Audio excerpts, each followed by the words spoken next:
جوانی کا بہترین حصہ 8-10 سال کے لیے مدرسے میں وقف کر دیتا ہے. یہ 8-10 سال کوئی کام نہیں ہے. کئی سال پرانی بات ہے، جب ہم چھوٹے تھے ایک انگریز نے بنوری ٹاؤن کراچی کا سروے کیا اور ایک رپورٹ تیار کی. اس نے کہا یہ عجیب قوم ہے، یہاں طالب علم اسلام کے لیے 8-10 سال علم حاصل کر رہے ہیں، اپنی جوانی کا وہ حصہ جو یہ کاروبار میں لگاتے تو نوٹ چھاپتے، یہ کسی اور فیلڈ میں جاتے تو کہاں سے کہاں نکل جاتے.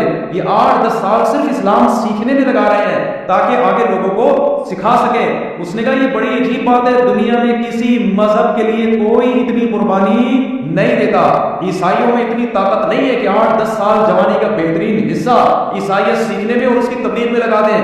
یہودی میں اتنا دم نہیں ہے کہ 8-10 سال جوانی کا بہترین حصہ یہودیت سیکھنے میں اور اس کی تبلیغ میں بغیر کسی لالچ کے لگا دیں. کسی بھی مذہب میں، ہندوؤں میں اتنا دم نہیں ہے، کسی بھی مذہب میں نہیں ہے کہ خالص اللہ کے لیے جس میں ان کو کوئی دنیا کا فیوچر نظر نہیں آ رہا. یہ اسلام کے زندہ اور موجودہ ہونے کی بہترین دلیل ہے. اس گورے نے لکھا کہ یہ مذہب ختم نہیں ہونے والا. سمجھ میں آ رہی بات کہ نہیں آ رہی؟